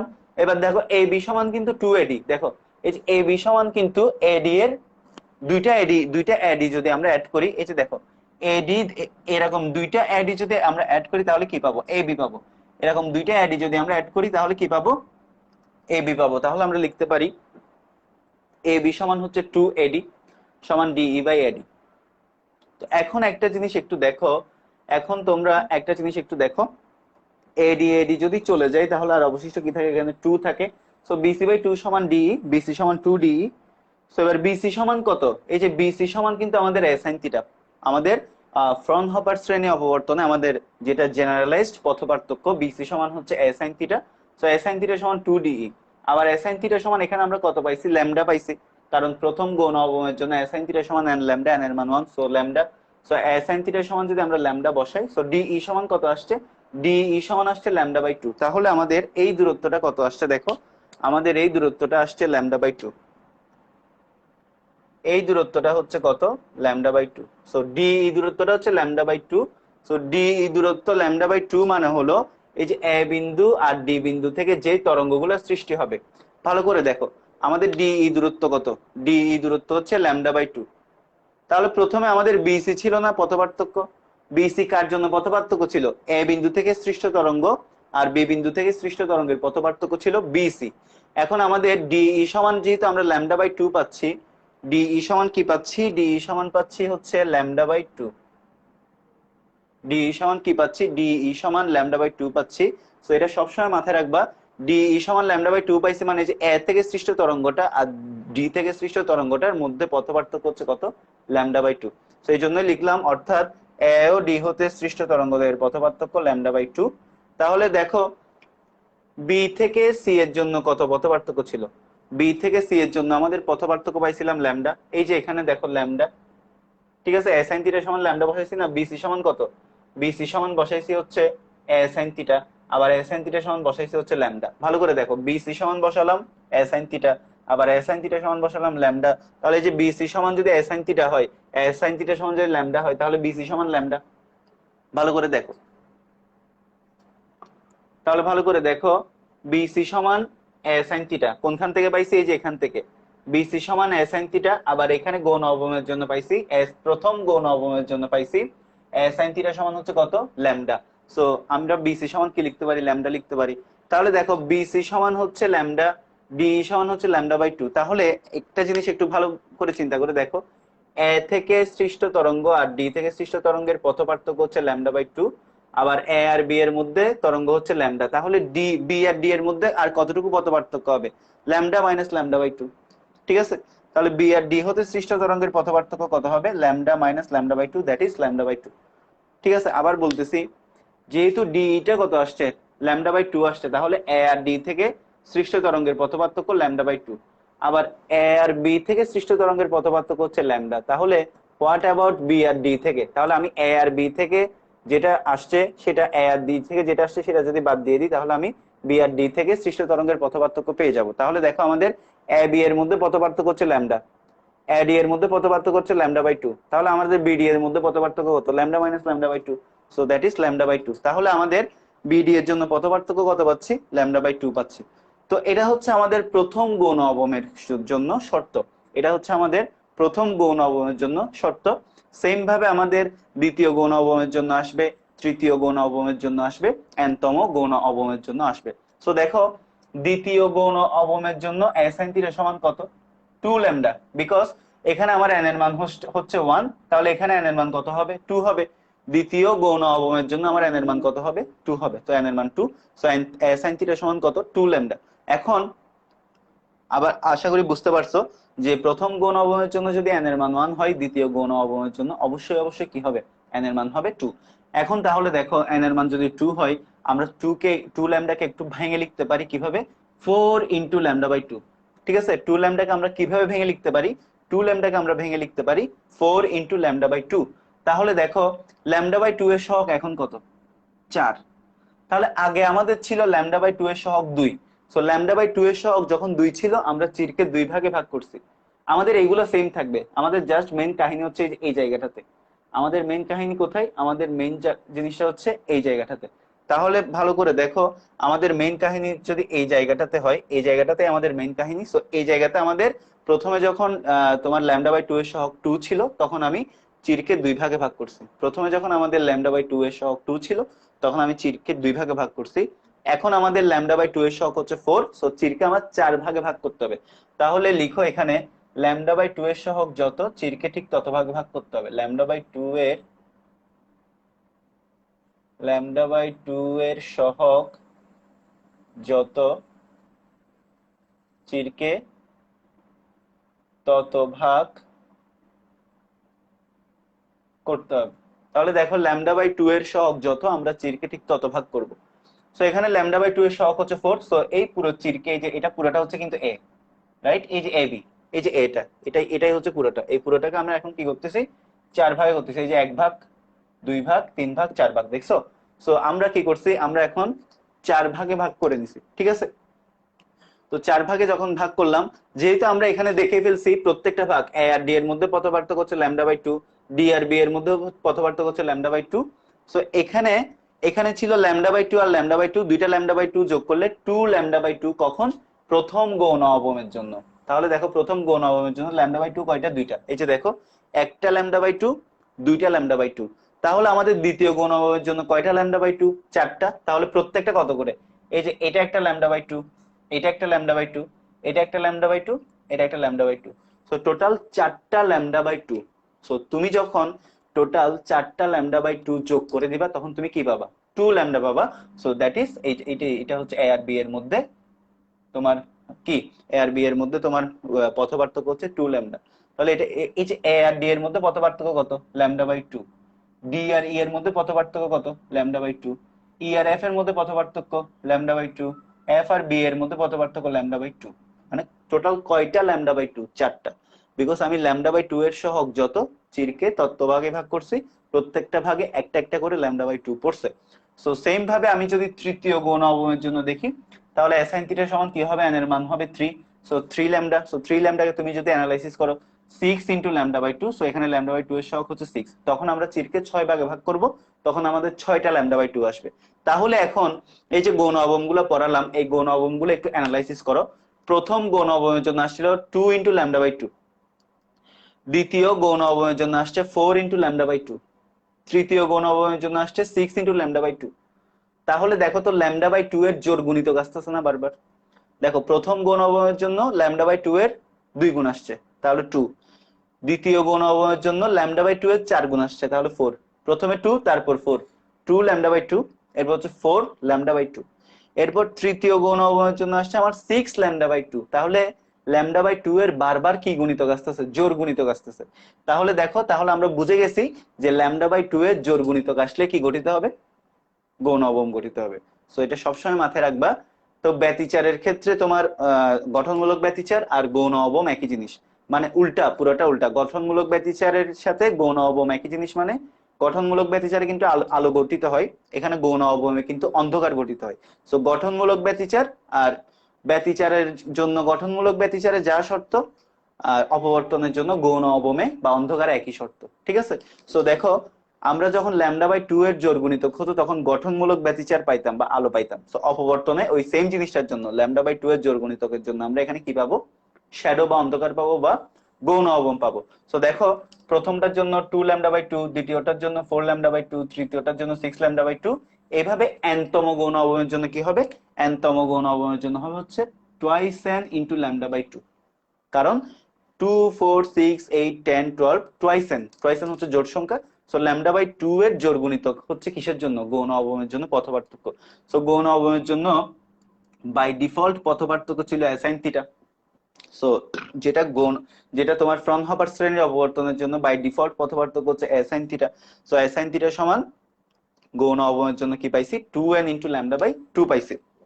সো গৌণ অবমের ক্ষেত্রে পথ পার্থক্য সমান sin থিটা সমান 2n λ/2, যেখানে n এর মান +-1, +-2, +-3। মানে উপরের দিকে গেলে +1, নিচের দিকে গেলে -1, এভাবে।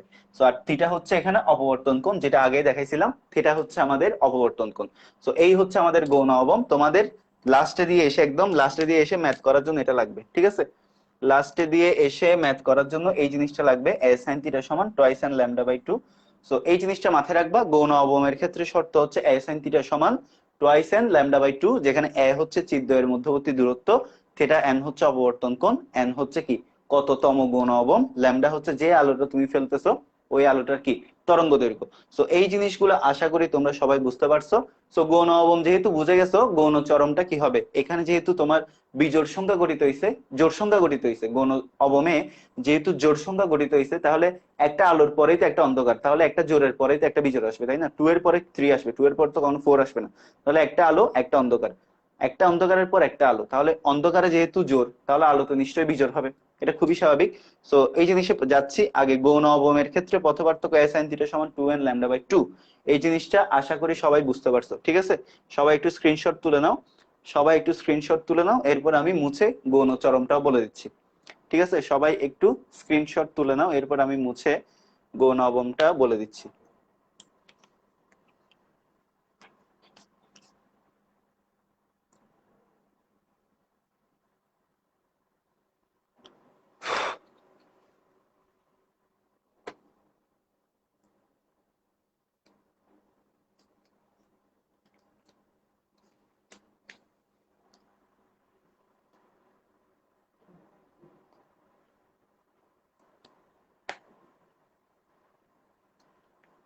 ওকে, আশা করি সবাই স্ক্রিনশট তুলে নিছো। ওকে, তাহলে এখন দেখো এগুলো মুছে দিই, এগুলোর আর দরকার নাই।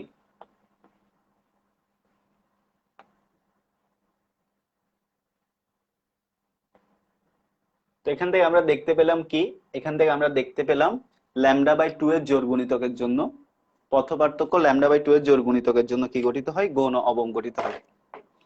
সো লিখো পথ পার্থক্য,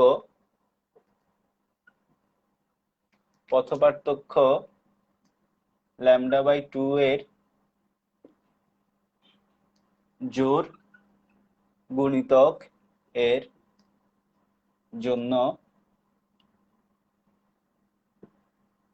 গৌণ অবম গঠিত হয়।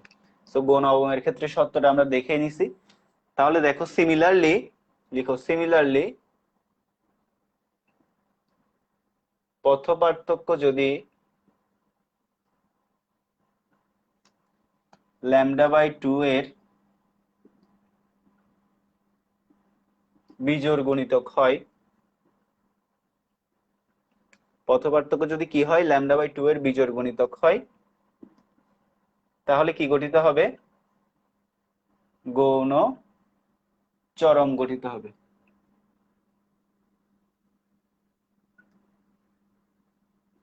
সো পথ পার্থক্য যদি ল্যামডা বাই টু এর বিজোড় গুণিতক হয়, তাহলে গৌণ চরম। সিম্পল হিসাব। গৌণ অবমের ক্ষেত্রে যেহেতু জোড় গুণিতক, সিমিলারলি গৌণ অবমের ক্ষেত্রে কি, গৌণ অবমের ক্ষেত্রে যেহেতু জোড় গুণিতক, তাহলে গৌণ চরমের ক্ষেত্রে কি হবে, বিজোড় গুণিতক হবে। গৌণ চরমের ক্ষেত্রে কি হবে, বিজোড় গুণিতক হবে। তাহলে দেখো, তাহলে দেখো অর্থাৎ, সো জোড় গুণিতক যদি টোয়াইস এন হয়, বিজোড় গুণিতক কি হবে, twice n plus one, just একটা ওয়ান যোগ করে দাও, তাহলে অর্থাৎ a sin থিটা সমান twice n plus one into lambda by two. এটা কিসের জন্য, এটা হচ্ছে গৌণ চরমের জন্য শর্ত, এটা হচ্ছে গৌণ চরমের জন্য শর্ত, যেখানে যেখানে n সমান plus minus one plus minus two plus minus three, উপরের দিকে গেলে প্লাস, নিচের দিকে গেলে মাইনাস। তো এখান থেকে আমরা দেখতে পেলাম গৌণ অবম যদি হয়, তাহলে গৌণ অবমের ক্ষেত্রে শর্ত হচ্ছে a sin থিটা সমান twice n lambda by two, আর গৌণ চরমের ক্ষেত্রে শর্ত হচ্ছে twice n lambda by two. কেন, কারণ ল্যামডা বাই টু এর জোড় গুণিতক হইলেই গৌণ অবম, তাহলে ল্যামডা বাই টু এর জোড় গুণিতক হইলেই যদি গৌণ অবম হয়, সো ল্যামডা বাই টু এর বিজোড় গুণিতক হলে কি, গৌণ চরম। সো গৌণ চরমের জন্য আমাদের শর্ত হচ্ছে কি, গৌণ চরমের জন্য আমাদের শর্ত হচ্ছে ল্যামডা বাই টু এর বিজোড় গুণিতক হতে হবে। সো ল্যামডা বাই টু এর বিজোড় গুণিতক হইলেই হয় গৌণ চরম। সো গৌণ চরমের ক্ষেত্রে শর্ত হচ্ছে এটা, এটা হচ্ছে গৌণ অবমের ক্ষেত্রে শর্ত, এটা হচ্ছে গৌণ চরমের ক্ষেত্রে শর্ত। আশা করি সবাই বুঝতে পারছো, সবাই বুঝতে পারছো কিনা জানাও। আশা করি সবাই বুঝতে পারছো, আশা করি সবাই বুঝতে পারছো।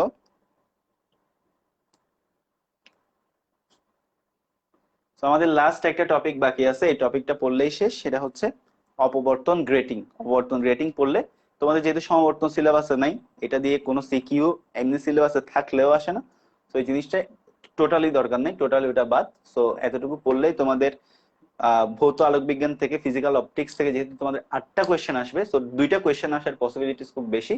এন্ড 2টা কোয়েশ্চেনের মধ্যে একটা কোয়েশ্চেন আমরা আগে পড়ে ফেলছি। একটা কোয়েশ্চেনের কনসেপ্ট হচ্ছে ইয়ং এর দ্বিতীয় পরীক্ষা ব্যতিচার। তো লাক ভালো হলে ওটা ওটা খুব গুরুত্বপূর্ণ একটা কনসেপ্ট, লাক ভালো হলে ওখান থেকে 2টা কোয়েশ্চেন চলে আসতে পারে, অথবা একটা কোয়েশ্চেন ওখানে ইয়ং এর দ্বিতীয় পরীক্ষা আর ব্যতিচার মিলে কম্বাইন করে দিবে, আর একটা হচ্ছে তোমার এখান থেকে দিবে। তো এখান থেকে দিলে এই জিনিসগুলাই দিবে, খুবই সোজা এই জিনিসগুলা, খুবই সোজা। বাট তোমার ফিজিক্যাল সিগনিফিকেন্স গুলা বুঝতে হবে। এই যে ফিজিক্যাল সিগনিফিকেন্স গুলো বুঝালাম, তুমি ক্লাস শেষ হওয়ার পর একদম স্লোলি, আমি আমি মোটামুটি একটা ভেলোসিটি মেনটেন করে পড়াইছি। তো তোমার যাদের যাদের বুঝতে সমস্যা হবে, তোমরা একটু রিওয়াইন্ড করে করে, পজ করে করে, একটু একটু আস্তে আস্তে কথাগুলো বোঝার চেষ্টা করবা। তাহলে জিনিসগুলো যখন ফিল করতে পারবা, তখন তোমরা এগুলো মজা পাবা। আর যদি ফিল করতে না পারো, অনেক কঠিন লাগবে, বিকজ এই চ্যাপ্টারটা আসলে অনেক কঠিন একটা চ্যাপ্টার। একটা চ্যাপ্টার হচ্ছে এটা, ফিজিক্যাল অপটিক্স। আরেকটা চ্যাপ্টার হচ্ছে কি, আরেকটা চ্যাপ্টার হচ্ছে তোমার আধুনিক পদার্থবিজ্ঞান বা মডার্ন ফিজিক্স, আইনস্টাইনের যে চ্যাপ্টারটা। এই চ্যাপ্টার গুলোর মধ্যে আমাদের যে নিউটনিয়ান কাঠামোর যে ফিজিক্স, ওই ফিজিক্সটা অ্যাপ্লাই হয় না। অপটিক্স বলো, আইনস্টাইনের চ্যাপ্টার বলো, এগুলোর মধ্যে অ্যাকচুয়ালি মানে কি আরো স্ট্যান্ডার্ড লেভেলের ফিজিক্স মেনটেন করা হয়। সো এই জিনিসগুলো একটু টাফ, কম্পারেটিভলি টাফ।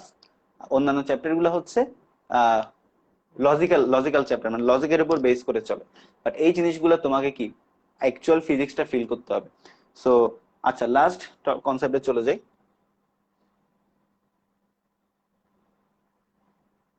লাস্ট কনসেপ্টে চলে যাই, ঠিক আছে? এখন হচ্ছে অপবর্তন গ্রেটিং। এখন হচ্ছে অপবর্তন grating. So most of the student এই পড়াগুলা ক্যাচ করতে পারে না। সো তাদের জন্য একটা আমার সাজেশন থাকবে, সেটা হচ্ছে তোমরা জাস্ট কনসেপ্ট গুলো পড়ো, কনসেপ্টের লাস্টে দিয়ে ইকুয়েশনটা বুঝো, ইকুয়েশনটা বুঝে ম্যাথ করে দিয়ে আসো, এটাই। আর ফিজিক্যাল সিগনিফিকেন্স বুঝতে হলে তোমাকে ঠান্ডা মাথায় ক্লাস শেষ হওয়ার পর পুরো ক্লাসটা বারবার বারবার 3-4 বার দেখতে হবে, তাহলে তুমি বুঝে যাবে, একটা সময় গিয়ে বুঝে যাবে। ঠিক আছে? তাহলে দেখো অপবর্তন গ্রেটিং। আচ্ছা,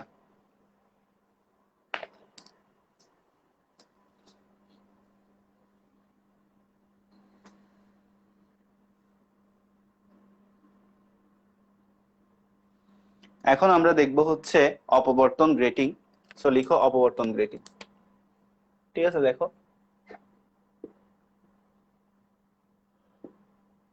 অপবর্তন গ্রেটিং। সো এই জিনিসটা তোমরা জাস্ট ম্যাথস এর জন্য ইউজ করবা। সো লিখো গ্রেটিং হলো অপবর্তন সৃষ্টি করার একটা process. What is grating? Grating হচ্ছে অপবর্তন সৃষ্টি করার একটা প্রসেস। সো লিখো গ্রেটিং হলো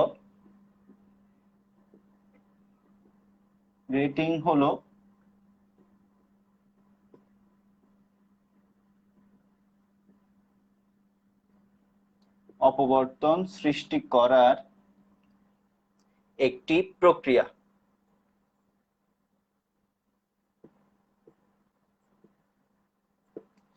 গ্রেটিং হচ্ছে কি? গ্রেটিং হচ্ছে অপবর্তন সৃষ্টি করার একটা প্রক্রিয়া। সো লিখো, এখন গ্রেটিংটা কি আমি আগে লিখে দিই, তারপর বুঝাচ্ছি। অনেকগুলো সমপ্রস্থের রেখাছিদ্র,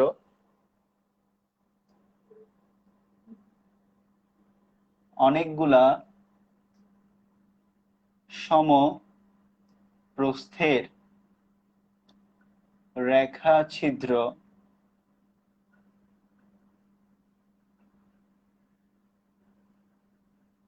পাশাপাশি রেখে,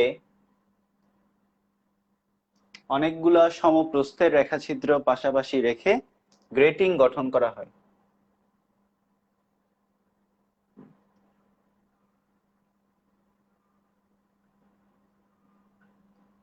ঠিক আছে? তো দেখো, গ্রেটিং হলো অপবর্তন সৃষ্টি করার একটা প্রক্রিয়া। গ্রেটিং হচ্ছে a process to create a diffraction of light। আমরা ডিফ্রাকশন অফ লাইট ক্রিয়েট করার জন্য যে প্রসেসটা অ্যাপ্লাই করি, ওটাই হচ্ছে গ্রেটিং। সো গ্রেটিং এ কি করা হয় দেখো, অনেকগুলো সমপ্রস্থের মানে একই প্রস্থের কতগুলা রেখা ছিদ্র পাশাপাশি স্থাপন করা হয়। তো তুমি তো একই প্রস্থের ছিদ্র এনে এনে বসাই দিতে পারবে না। তো তুমি যেটা করতে পারো সেটা হচ্ছে, ধরো তুমি একটা গ্লাস চিন্তা করো, গ্লাস, ওই যে থাই গ্লাস আছে না, ধরো তুমি একটা টেবিলের উপর একটা থাই গ্লাস বসাইছো, ঠিক আছে? তো ধরো তুমি টেবিলের উপর কি করছো, একটা থাই গ্লাস বসাইছো, এটা হচ্ছে একটা থাই গ্লাস। থাই গ্লাস বসানোর পর থাই গ্লাস বসানোর পর তুমি গ্লাস কাটা কাটা কি দিয়ে, গ্লাস কাটা হচ্ছে ডায়মন্ড দিয়ে। তো ডায়মন্ড দিয়ে তুমি সমানভাবে সমান দূরত্ব মেনটেন করে সমানভাবে কিছু টান মারছো। সো যেখানে তুমি টান মারবা ওখানে একটা ছিদ্রপথ সৃষ্টি হবে না, তখন কি গ্লাসটা ভেঙে যায়। সো গ্লাস তুমি ভাঙবা না, তুমি জাস্ট একটা গ্লাসের মধ্যে যখন তুমি কি, ধরো একটা গ্লাস তুমি টেবিলের মধ্যে স্থাপন করছো, একটা গ্লাস তুমি কি করছো টেবিলের মধ্যে স্থাপন করছো, এখন তুমি আলো ফেলো এদিকে, আলোটা কি কোনো ছিদ্রপথ পাচ্ছে? গ্লাস তো পুরোটাই কি একদম নিরেট, তো গ্লাসের মধ্যে কোনো ছিদ্রপথ নাই, ভিতর দিয়ে আলোটা প্রবেশ করবে। যখন গ্লাসটা একদম কি এভাবে রাখবা, এইভাবে সোজা না, এইভাবে যখন রাখবা, তখন গ্লাসের ভিতর দিয়ে আলো ঢুকতে পারবে না। এখন তুমি ডায়মন্ড কাটার দিয়ে গ্লাসের উপর 3-4টা টান দাও, তাহলে সরু সরু কতগুলো ছিদ্রপথ সৃষ্টি হবে। তাহলে দেখো ডায়মন্ড কাটার দিয়ে আমি কি করলাম, টান দিলাম গ্লাসের মধ্যে, আমি কি করলাম, এই যে ডায়মন্ড কাটার দিয়ে টান দিলাম, ঠিক আছে, অনেকগুলো টান দিলাম। এই ব্ল্যাক গুলো হচ্ছে আসলে ছিদ্রপথ, ব্ল্যাক জিনিসগুলো হচ্ছে ছিদ্রপথ। তো এখন এখন দেখো যখন আলো ঢুকবে, এগুলো হচ্ছে কি, এগুলো হচ্ছে ছিদ্রপথ। তো ছিদ্রপথ গুলো আমি একটু জুম করে দেখাইলে আরো বড় লাগবে, তো আমি একটু বড় বড় করে আঁকি, যেহেতু তোমাদের বুঝতে সুবিধা হয়, যাতে তোমাদের বুঝতে সুবিধা হয় আমি একটু বড় করে আঁকলাম ছিদ্রপথ গুলো। এই কালো কালারের গুলো হচ্ছে ছিদ্রপথ, ঠিক আছে, কালোটা হচ্ছে আমার ছিদ্রপথ। সো দেখো তুমি একটা গ্লাসের উপর একটা থাই গ্লাসকে তুমি আনুভূমিক ভাবে রাখছো, এখানে আনুভূমিক ভাবে দেখানো হচ্ছে না বিকজ বোর্ডটা আছে উলম্ব তলে, সো আমি আনুভূমিক তল কনসিডার করে এটা আঁকছি। সো আনুভূমিক তলে রেখে তুমি ওখানের মধ্যে ডায়মন্ড কাটা দিয়ে সমান ভাবে অনেকগুলো টান মারছো, তাহলে এগুলো সবগুলো হচ্ছে ছিদ্রপথ। সো প্রত্যেকটা সরু ছিদ্রপথ কি সৃষ্টি করে, দেখো ছিদ্রপথ গুলা থিকনেস কিন্তু অনেক কম, অনেক ক্ষুদ্র, বাট দৈর্ঘ্যটা কিন্তু অনেক লম্বা। তো আমরা পড়ছিলাম চির মানে হচ্ছে অনেক লম্বা দৈর্ঘ্যের, আর সরু ছিদ্রের কতগুলো সূক্ষ্ম ছিদ্রপথই হচ্ছে চির। তো দেখো এখন এদিকে যখন আলো ঢুকবে, ধরো এবার তুমি এদিকে একটা পর্দা রাখছো, তুমি এই পাশে এখন কি করবা, এই পাশে তুমি একটা পর্দা রাখবা। এখন দেখো এখন এই ছিদ্র পথগুলোর মধ্য দিয়ে যখন আলো ঢুকবে, এই ছিদ্র পথগুলোর মধ্য দিয়ে যখন, ধরো এটা হচ্ছে কি এ, এই যে এটা হচ্ছে কি, এই যে একটা চির, ঠিক আছে, এগুলো হচ্ছে চিরের প্রস্থ হচ্ছে এ, আর এই যে এটা হচ্ছে তোমার কি বি, ঠিক আছে, এগুলো হচ্ছে চির, যেগুলো ছিদ্রপথ, এই ছিদ্রপথ গুলো হচ্ছে চির। আর যেগুলো বাকি অংশ আছে, বাকি অংশটা কি, বাকি অংশটা হচ্ছে রেখা ছিদ্র, বাকি অংশটা হচ্ছে কি রেখা, বাকি অংশটা হচ্ছে রেখা, আর ছিদ্রপথটা হচ্ছে কি চির, ঠিক আছে। তাহলে এখন দেখো চির দিয়ে যখন আলো ঢুকবে, এই যে আলো ঢুকলো, এদিকে আলো ঢুকলো, ঢুকে এই যে এভাবে ধরো বেঁকে গেছে, আলো ঢুকে এদিকে একটা আলো ঢুকছে, ঢুকে কি হয়েছে, ঢুকে এই যে এভাবে কি হয়ে গেছে, বেঁকে গেছে। সো এটা কি গঠন করবে, ধরো মাঝখানে তুমি একটা কি করছিলে, বাঁকানোর জন্য একটা উত্তল লেন্স বসাইছো। একটু আগে অপবর্তনে যে প্রসেসটা দেখলাম ওটাই, জাস্ট এখানে বেশ কম হচ্ছে কি, তুমি জাস্ট এখানে একটা গ্লাসের মধ্যে কি করছো, অনেকগুলা সরু ছিদ্রপথ সৃষ্টি করছো। সো এগুলাই হচ্ছে অ্যাকচুয়ালি অপবর্তন গ্রেটিং, এগুলাই হচ্ছে কি অপবর্তন গ্রেটিং, মানে যে প্রসেসে তুমি কি করবা, আলোটা বের করে বাঁকাই দিবা, মানে এগুলোই হচ্ছে প্রক্রিয়া অপবর্তন সৃষ্টি করার। এই যে দেখো আলোক রশ্মি ঢুকে বেঁকে গেছে, এই যে এটার কারণে বাঁকছে, বাট আলোক রশ্মি ঢুকানোর কাজটা কে করছে, এই যে চিরাই তো করছে। তুমি যদি ছিদ্রপথ গুলো সৃষ্টি না করতে সমপ্রস্থের, তাহলে আলোক রশ্মি কি ঢুকতো, ঢুকতো না। তো আলোক রশ্মি গুলো ঢুকার পরেই তো বেঁকে গেছে, তাই না? তো এটাই হচ্ছে একটা প্রসেস, অপবর্তন সৃষ্টি করার প্রসেস। সো এখানে আমার এ হচ্ছে চিরের প্রস্থ, আর এগুলো হচ্ছে কি, এগুলো হচ্ছে রেখা, এগুলাকে তুমি এমনিতে নর্মালি রেখা ধরে নিবা, মানে লম্বা রেখাটা টানার পর আশেপাশে যে অংশটা থাকে সেটা। সো লিখো এখানে প্রতিটি চিরের প্রস্থ হচ্ছে এ, ঠিক আছে, লিখো এখানে প্রতিটি চিরের প্রস্থ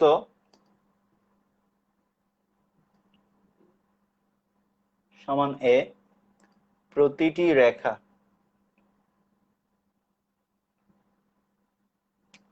সো এখানে তোমার একটা গ্রেটিং ধ্রুবক আছে, তুমি প্রত্যেকটা চিরের প্রস্থ আর প্রত্যেকটা রেখার প্রস্থ যোগ করে দিলে গ্রেটিং ধ্রুবক পাবা। এই জিনিসগুলোর ব্যাখ্যা তোমাদের সিলেবাসে দেওয়া নেই, সো দরকার নেই ব্যাখ্যা, তোমাদের শুধু মানগুলো দরকার। সো দেখো সুতরাং গ্রেটিং ধ্রুবক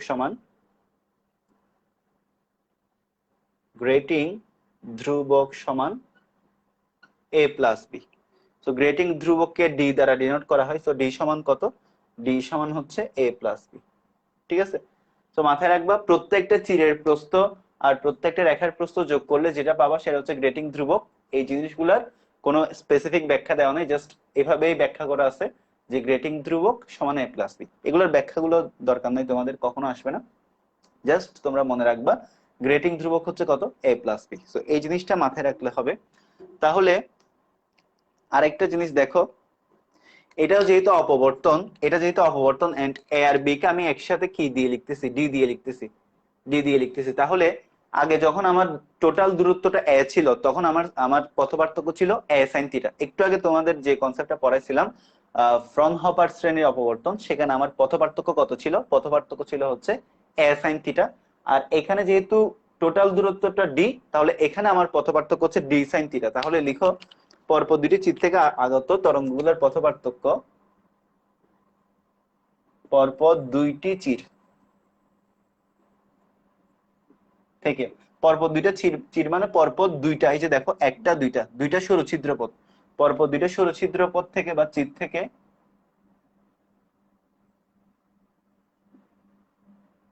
আগত তরঙ্গদ্বয়ের পথ পার্থক্য, পথ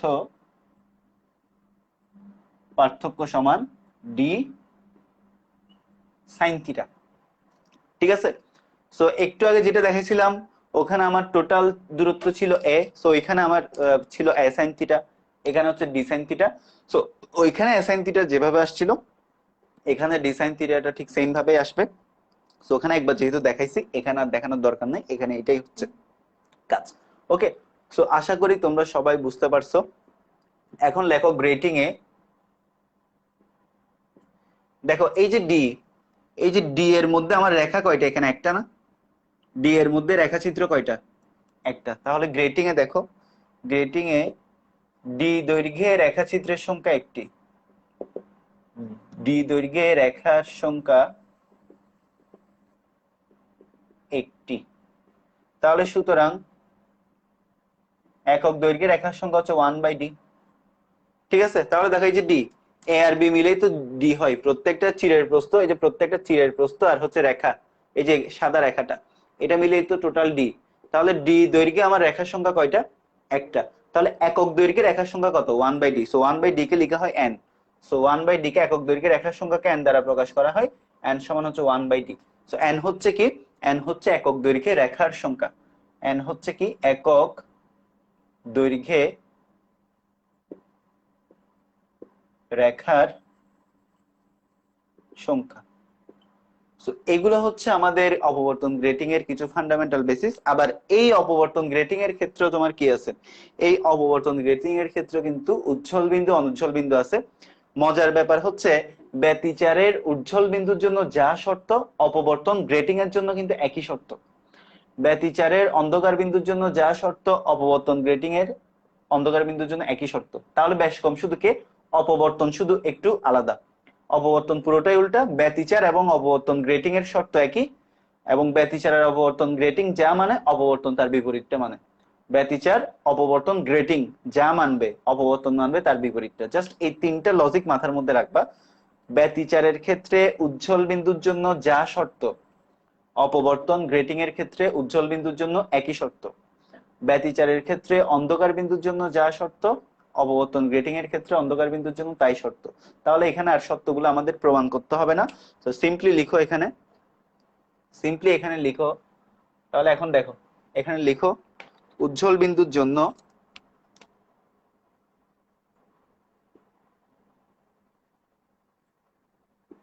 উজ্জ্বল বিন্দুর জন্য পথ পার্থক্য কিসের ক্ষেত্রে, অপবর্তন গ্রেটিং এর ক্ষেত্রে।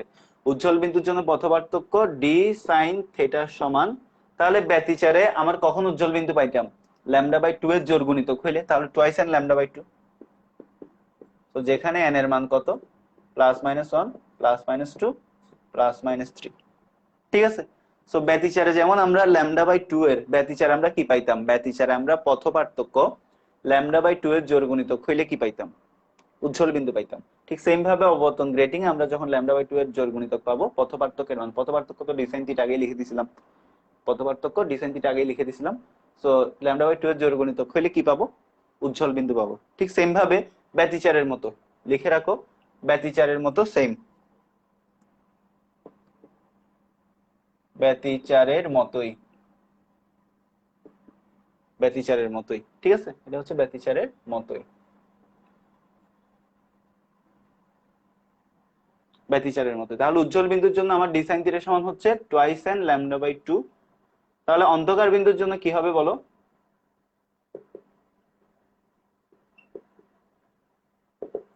অন্ধকার বিন্দুর জন্য তাহলে ব্যতিচারে আমাদের ল্যামডা বাই 2 এর জোড় গুণিতক হইলে অন্ধকার বিন্দু পাইতাম। তো এখানেও ঠিক সেম, ল্যামডা বাই 2 এর জোড় গুণিতক হইলে কি পাবো? অপবর্তন গ্রেটিং এ অন্ধকার বিন্দু পাবো। অপবর্তনের সম্পূর্ণ আলাদা, +-1 +-2 +-3। সো অপবর্তনে আমরা যখন দেখছিলাম অপবর্তন গ্রেটিং আর অপবর্তন হচ্ছে সম্পূর্ণ আলাদা, ঠিক আছে? অপবর্তন গ্রেটিং আর অপবর্তন সম্পূর্ণ আলাদা। সো ব্যতিচার আর অপবর্তন গ্রেটিং একই, একই শর্ত মেনটেন করবে, শুধুমাত্র অপবর্তন তার বিপরীত শর্তটা মেনটেন করবে। এন্ড ওই জিনিসগুলো মাথায় রেখে ম্যাথ করবা। তাহলে এখানে ডি হচ্ছে কি? ডি হচ্ছে গ্রেটিং ধ্রুবক, ডি হচ্ছে a প্লাস বি। এ ছিল আমার চিরের প্রস্থ, বি ছিল হচ্ছে রেখার প্রস্থ। আর এখানে n সমান 1/d, n হচ্ছে একক দৈর্ঘ্যে কি? একক দৈর্ঘ্যে রেখার সংখ্যা। সো এই ছিল আমার টোটাল অপবর্তন। সো আশা করি তোমরা সবাই বুঝতে পারছো। সো তোমাদের থিওরিটিক্যালি চ্যাপ্টারটা শেষ, এখন তোমরা ম্যাথ করবা আর হচ্ছে প্রচুর সিকিউ প্র্যাকটিস করবা। তো ঠিক আছে, আজকের ক্লাসটা এখানেই শেষ এন্ড চ্যাপ্টারটাও তোমাদের শেষ। তো সবাই ভালো থাকো, সুস্থ থাকো, শুভরাত্রি সবাইকে।